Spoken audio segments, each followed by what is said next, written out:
We made it.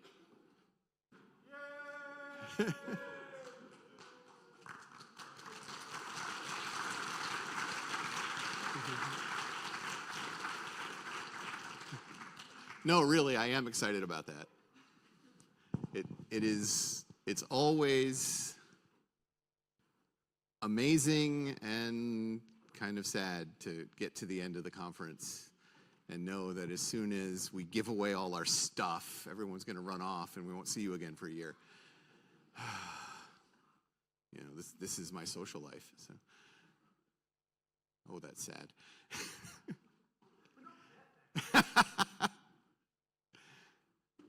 I'm mostly joking.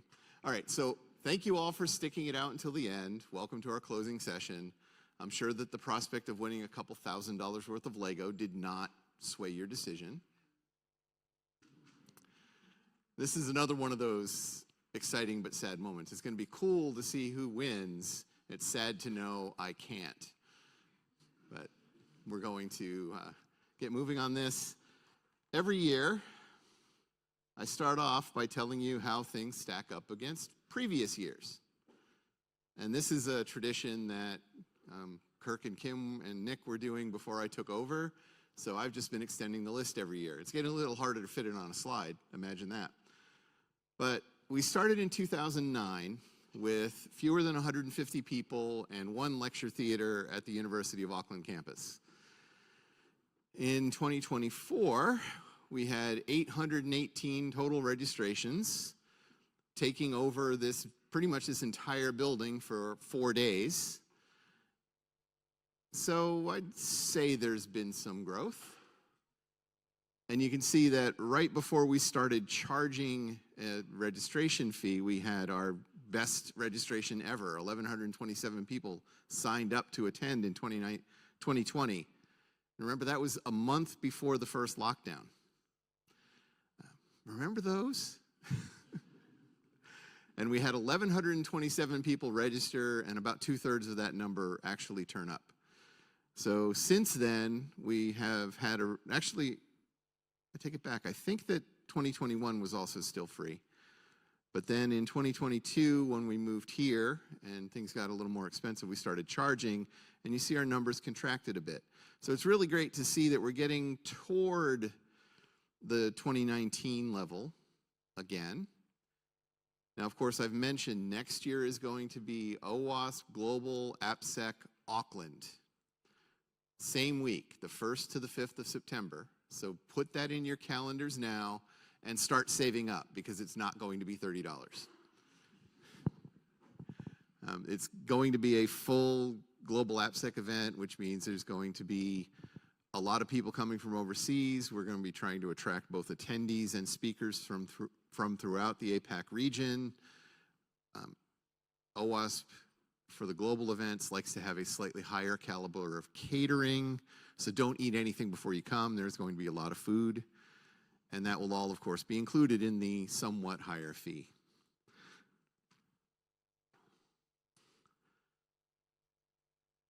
We've adjusted the format.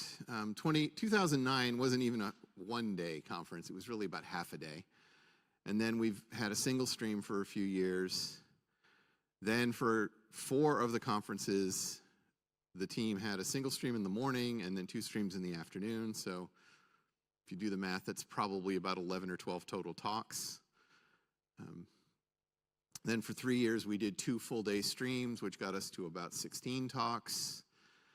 We tried 3 streams in 2020, which just wore everybody out.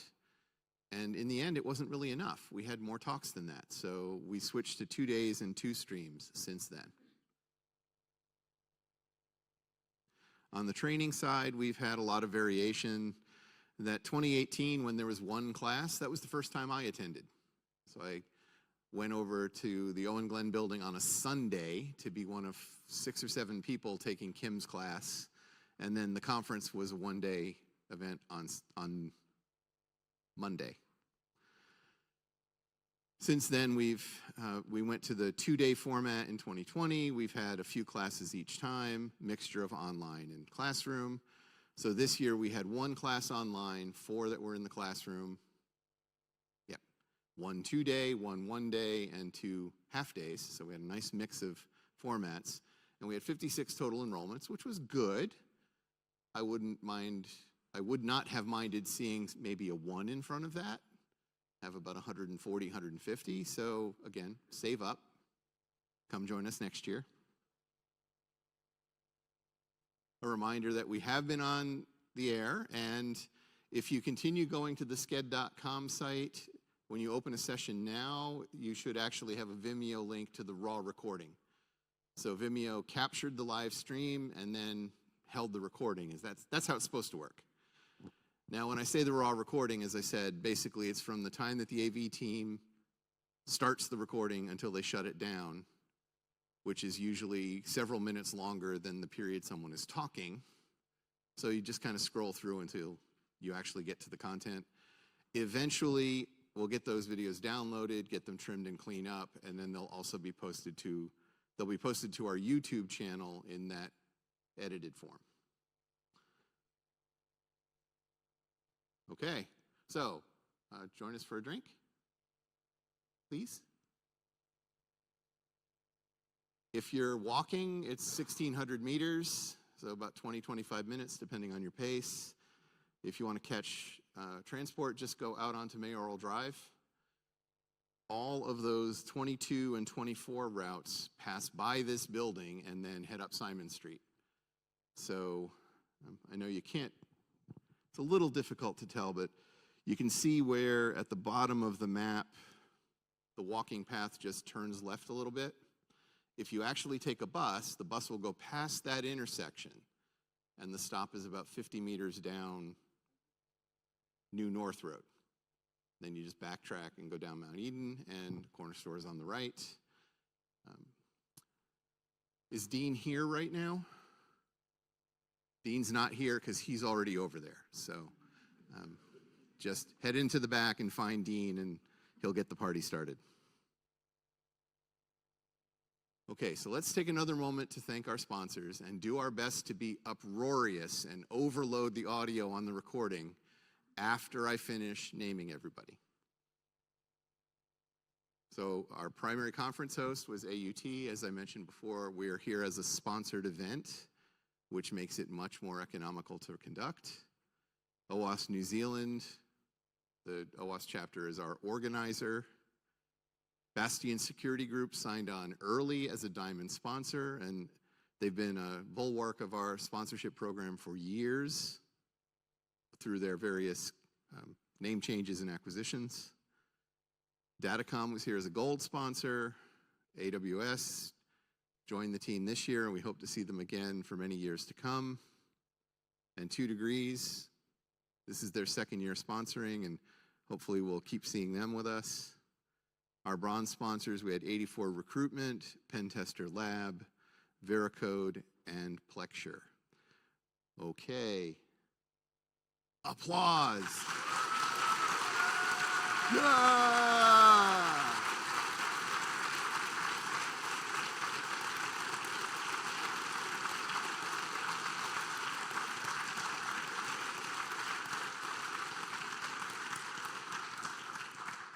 Okay, calm down.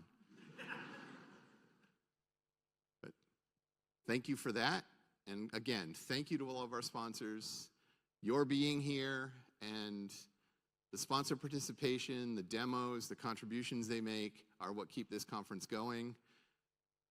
Your registration fees help, but it's mostly the sponsorship that keeps us edging toward being in the black for the event. So that Lego build. It's a very ambitious endeavor, and y'all just tore into it. Philip came over to the registration desk yesterday afternoon and said, the last 2 Lego sets just got opened. Oh.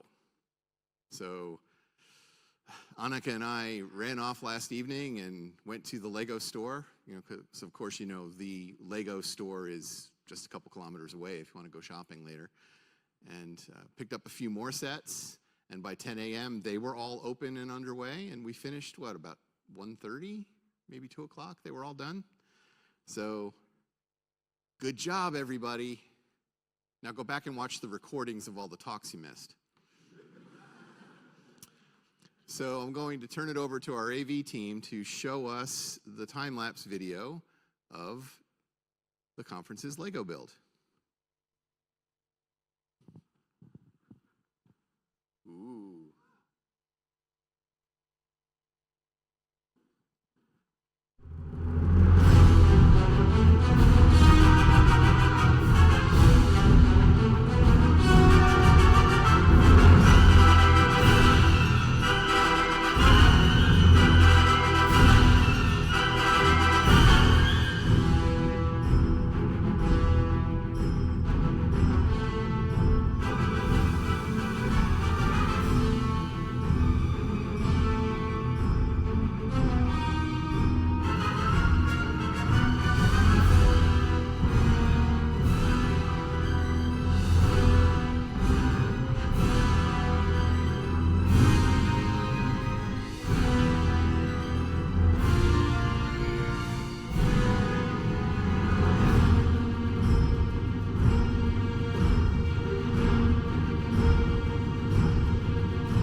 Oh, that was rousing music. So, just, I guess, by applause, how happy are you that we have the Lego build?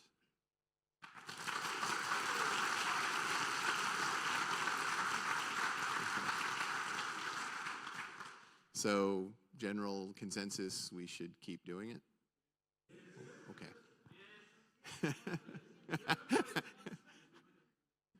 Sorry? Definitely. Okay. So I'm not sure if it's going to happen next year, but I'm pretty sure it'll be back for the national conference in 26, if not next year. And that's one of the things, like, so Andrew was here, obviously, from OWASP, and he and I walked over to look at the venue where we're going to be next year, and we were talking about the things that we've been doing, and I want to say this. So big props to everybody on our team, on the volunteer team, because Andrew was really impressed at the caliber of our conference as compared to the other local OWASP conferences he's attended. So apparently, we come across as really professional, which, when you know what's going on, you know how the sausage is made, is kind of frightening. But seriously, and especially to Annika, who I think is probably carrying Lego sets right now, she keeps things moving while John is running around answering questions and trying to network with people. And she ends up pulling us all together and getting the volunteers where they need to be so that we end up having this really great, smooth event that, honestly, it was kind of cool. A few people were surprised that we were all volunteers. So that's a huge compliment to all of our volunteers, that they think we're pros. Oh, if they only knew. And speaking of, so thank you to the members of our conference organizing committee, who I've tried to list the regular members of the committee who've joined us over the months. So Annika, who's basically our operations manager. Kit joined us this year. He helped us out with some quartermaster kind of tasks, and we're going to be using his van in about an hour to load up. So we're really happy to have him join us. Austin has been with us for a few years now, helped out with organizing the program and the diversity fund. Kirk stepped up and helped with the program, diversity fund, contacting speakers. He was here as a session chair for part of the time. We had Kirk and Noah and Ramandeep and Austin, who spent time in the sessions being session chairs. And then Pete. So Pete, you saw him on the video a lot. He basically became the Lego room minder for the 2 days, except when somebody remembered to spell him so he could go get lunch. But he was in there and keeping everything moving smoothly, keeping track of all the minifigs as people finished. So it's been really great having him there. And then on top of that, we had the people who joined us as volunteers this week, many of whom I'm not sure I was even introduced to. They just came in and started working. So huge, huge thank you to all of them, and let's tear the roof down thanking them now.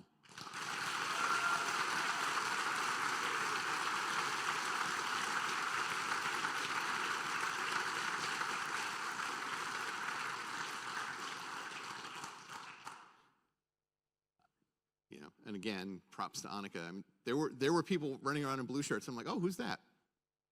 Well, they're doing great work. Okay, back to what I'm doing. And so now it's time to talk about prizes. So this year, we don't have to go through any exhibitor prizes. It turns out nobody gave any. So it's just going to be our prizes. And guess what? They're all Legos. And at this point, that table should be full of Legos, and it's not. So we might need to take a few minutes before we start drawing names. Now, last year, we had a bunch of other prizes, and then what I had said was that every Lego set that was finished would be one big prize. And then all the Lego sets got finished, so we had just awarded one big prize. And one conference delegate had some very happy children that night because she brought home a whole bunch of Lego cars. So I decided that we would not do that this year. I deliberately bought some duplicates so we'd have at least a few sets we would give away separately. Then, as I mentioned, we ran out last night and we bought some Starship Collection sets, which I decided, yeah, they should be separate too. And then one of the other sets I picked up is actually a 2020 San Diego Comic-Con limited edition set, which probably would have been worth a whole lot of money if we had not opened the box. But it's still really cool. So that one's going to be separate. We're going to have several individual sets, including the ones that we had duplicates of. But the top prize is still 13 chips. So I think you can deal. Now just, okay, I stalled and we're still not there.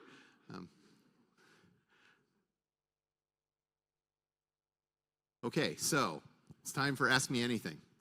Does anyone have some questions about the conference, about next year's conference? Oh, there's some other stuff I'm supposed to talk about. That's right, I remember. So you may recall that I mentioned a couple times that the OWASP chapter has active meetups in Auckland and Hamilton and Christchurch. Well, as of this afternoon, there's a meetup group for the Hamilton meetup, and I created the event for the 17th September meetup. So if you're in Hamilton, or if you'd like to come down to Hamilton, there's actually now an event you can RSVP to. Also, Kirk let me know that they're going to try and get the Wellington meetup going again with at least one session this year, probably in November. So if you're in Wellington, not all hope is lost. We're going to try and get that going again. So I was asked to mention those, and I finally remembered to. Go me. Now, questions?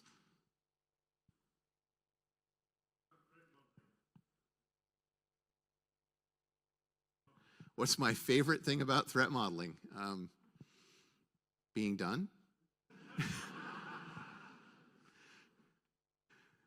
So that's actually good. You can get me talking about threat modeling for quite a while. The thing that, yes, oh yes, you know. But honestly, for me, my favorite thing about doing threat modeling with the team is when the team starts proactively saying, oh, what about this? What about this? Could someone do this? How would we guard against that? And I get to stop trying to pull stuff out of them. At the point when the team really gets it and the developers start to come up with their own scenarios and they're already starting to think about mitigations, so it's not me trying to force the conversation. When that happens, it's very satisfying for me because, okay, my value add is accomplished, but it's also really great to know that they've developed that mindset and now they're always going to think that way.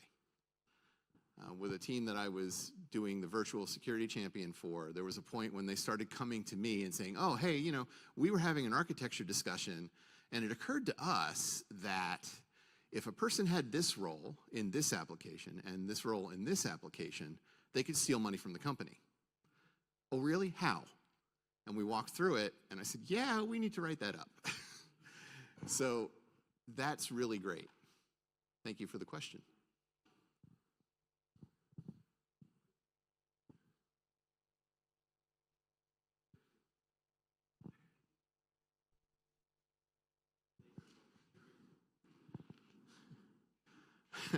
Could be, could be. All right.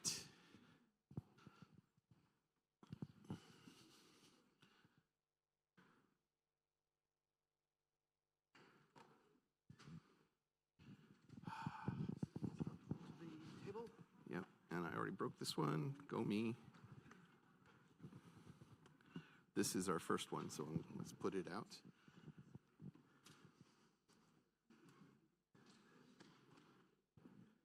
Now I'm going to do a little bit of selling for Lego. If you go into the Lego store and you sign up as a member of whatever they call their loyalty program, and you spend enough money all at once, then they point over at another table and say, which of those would you like for free? So I chose the bonsai tree. So our first prize draw will be our only not Star Wars prize. Now, a reminder. If a person's name is drawn and they are not here, or if you fail to comply with the requirements, so if it doesn't have all 5 stamps, or the name is missing, or the email address is missing, then we'll discard the card and draw someone new. If it's a valid card and the person's not here, we should laugh at them.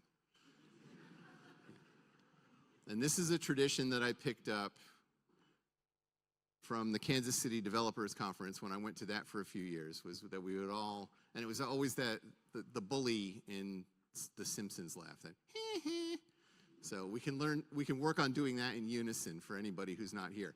And then if they're a colleague of yours, on Monday when you see them at work, mock them. If you had just stuck it out, you could have had a prize.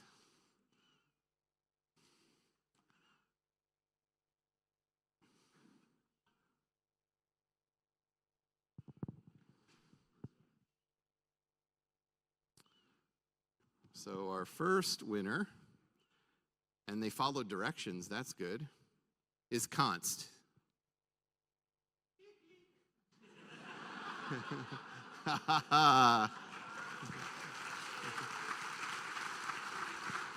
All right, congratulations.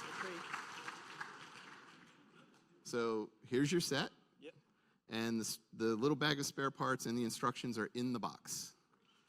And yes, you get both the flowering and leaf versions of the bonsai. And someone with a pen should be recording who won what on the cards. We're so organized.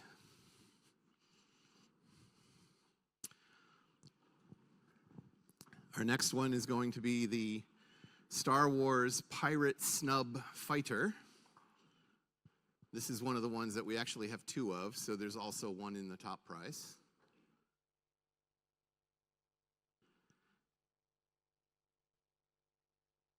Ah. And this is Hasith Diaz.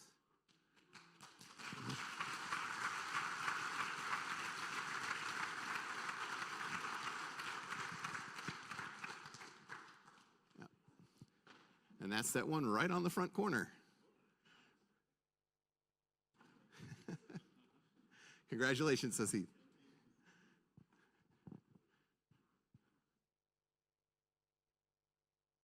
Next, we have the first of our Thai bombers. Who wants it? Me. Oh, how'd that get in there? John DeLeo, cool.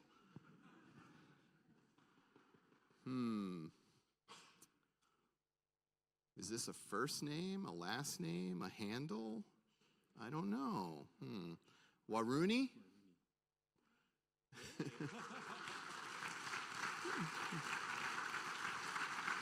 Right. Get her full name too. Thanks. Right there. Oh, I left it on the.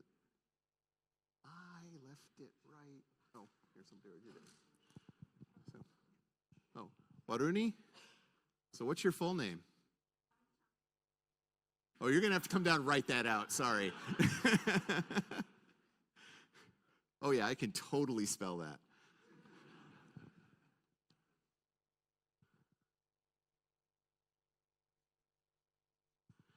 The next is the first of our Imperial TIE fighters.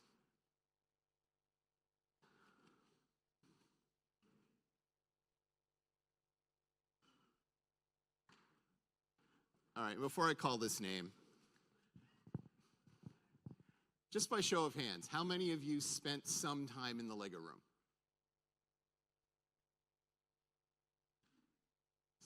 So what's that? About a third? Maybe a half? Close to a half? So that's nice. And every time I went in, there was no place for me to sit. So that was pretty cool. And Rachel, would you like a set? Rachel Mack?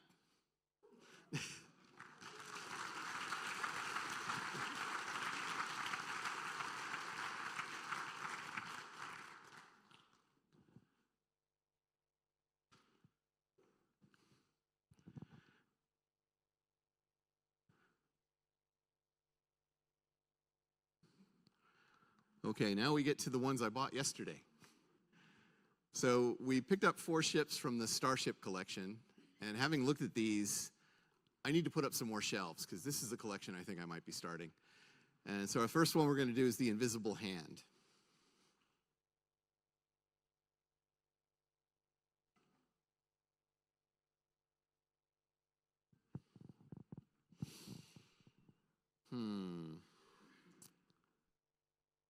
I think that might be a first name. Tom? T-H-A-M? Ah. Don't give it to him now. He's got to fill out the card properly. Come on down. We need to get your full name, please.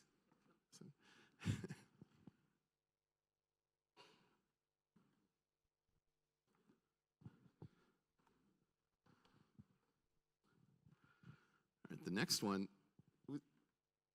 there was a version of this before the Starship collection was introduced earlier this year that I tried to get, and I just could not find anybody who had that particular set, the Tantive 4, in the earlier edition. And then, of course, it's now just sitting on the shelf at the Lego store, so we get to give a set to Garima Upadhyay.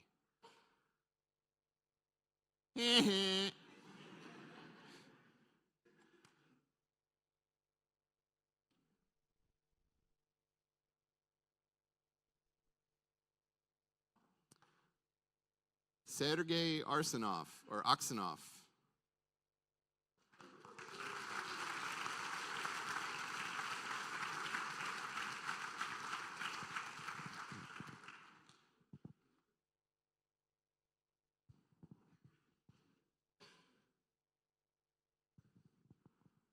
Thank you.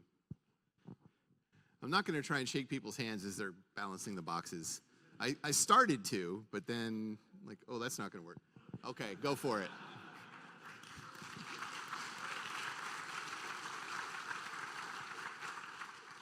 So the fact that I'm not trying to shake your hand is not a snub. It's just, we're going to hand you something that you need to hold with two hands, and then I'm going to walk over and make you shake my hand. Yeah, that's the way that you shatter a Lego set. Okay, so our next one is the Excelsior Super Star Destroyer, also from the Starship Collection. And we're going to give that one, hopefully, to Vicky Ngo.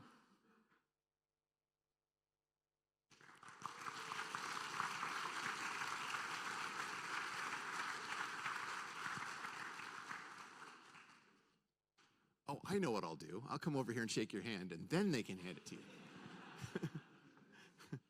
Congratulations.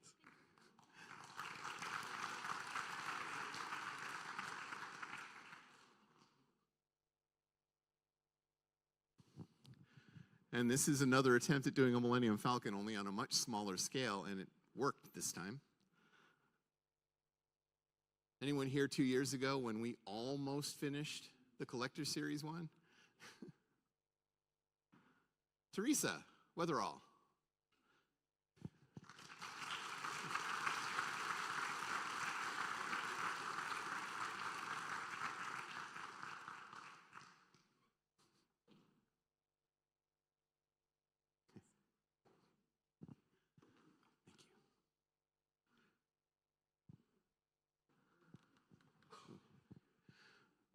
So this is the largest of the assembled sets.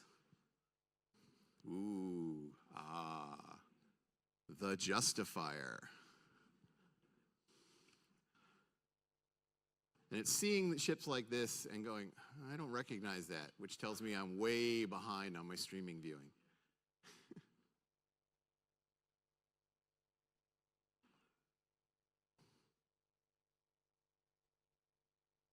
Oh dear.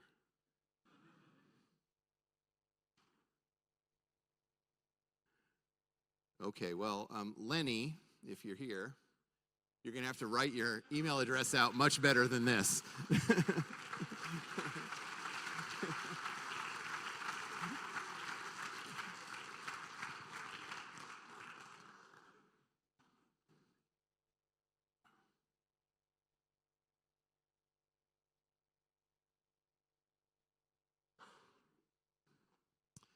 That is you, right? That is me. Yeah. Okay.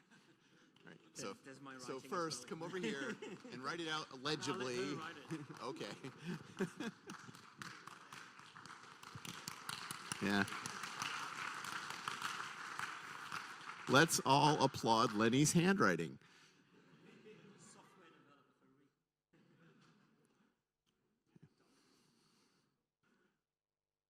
Okay, and this is the last of our individual sets. And you notice the table's not very empty. This is the 2020 Comic-Con Special Limited Edition Nebulon B Frigate.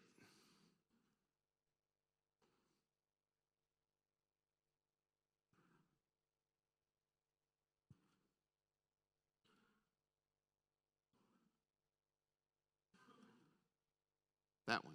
It's going to be this one, which is going to be Apeksha Churasia.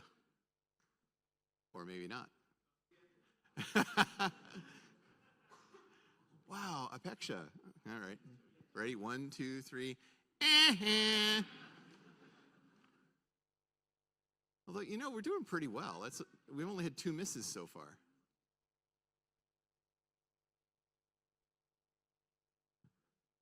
Catherine Cotterill.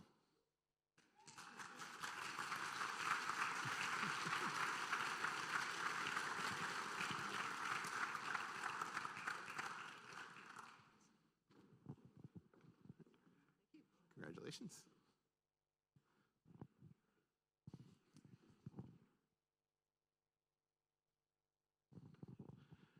Okay.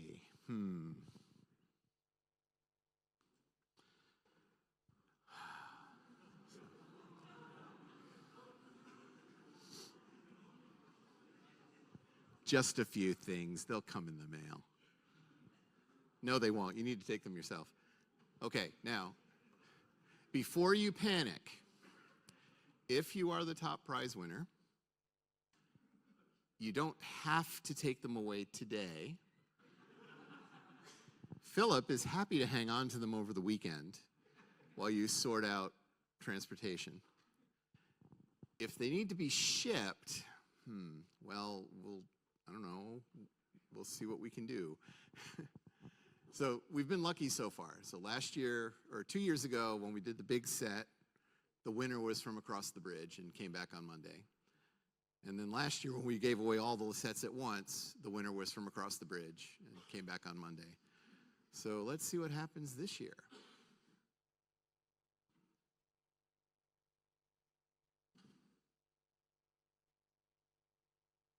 Where's that one I taped in here?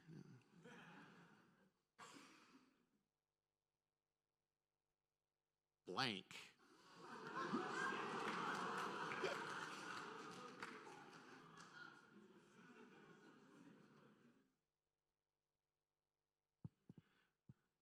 Pratik Kumar.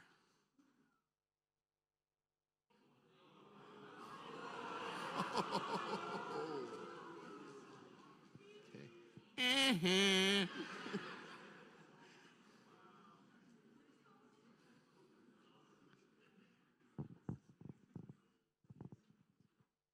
I'm pretty sure he's here because he spoke. Jacob Hawthorne. No, really?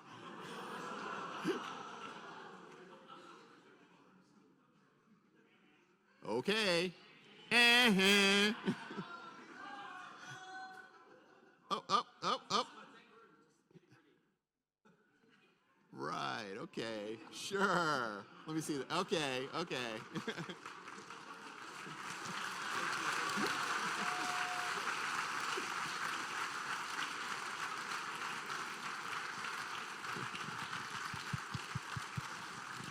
Okay, now pick them all up and go.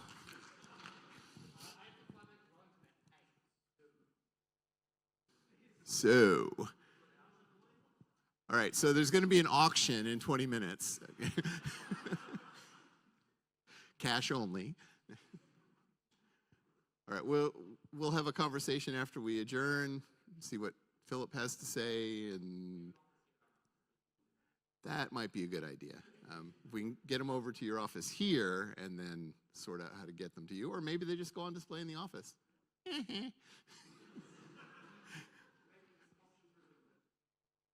Yeah. And oh, look, I'm out of slides.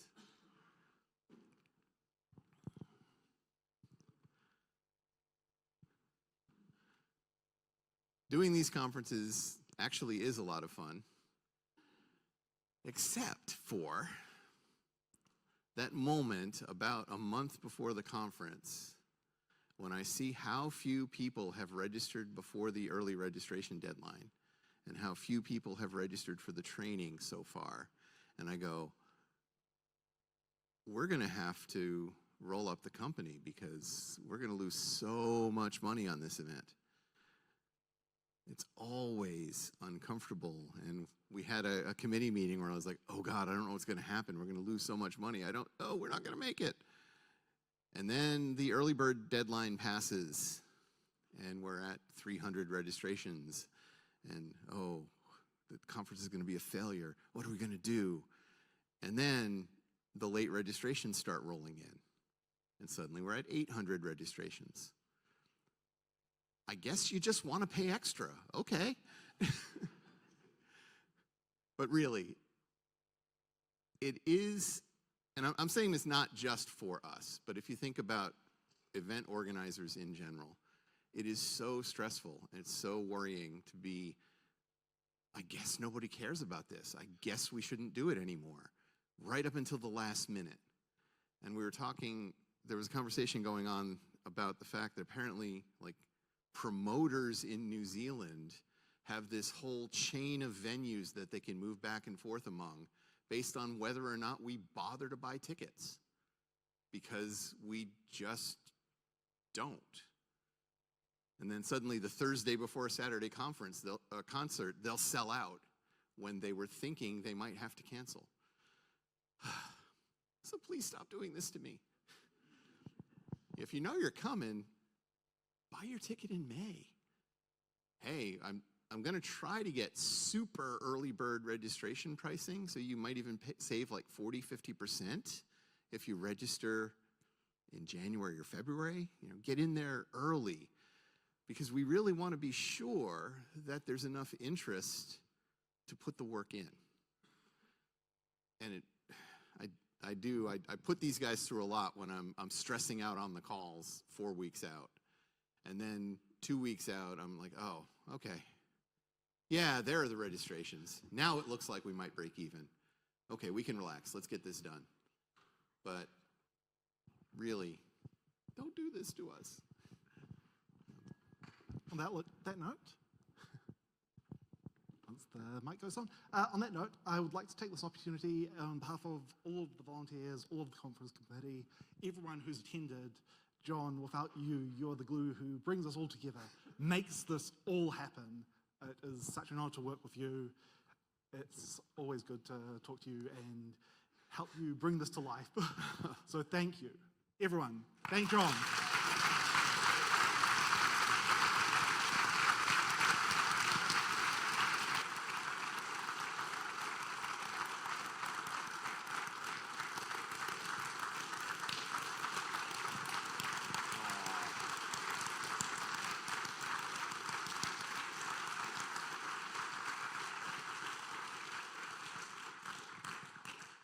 All right, thank you all so much. And really, thank you for being here eventually. And yes, I will keep giving you grief for that. But it is really great to have you here. It's wonderful to meet the people who are new to AppSec, to see the students who are learning about this. We had that whole contingent of students who came here from Unitech with Dila and Chris, and it was great to meet them. I'm so happy they got to be here. And some of whom are sitting right up here in the front, I see. Yeah. Keep talking up AppSec. Keep talking up the conferences. Make sure that people know how important application security is. They take it seriously. They learn about it. And we'll see you again next year, because it's going to be great. And in the meantime, we look forward to seeing you at the meetups and the training days and other events. So thank you all, and we'll see you at drinks.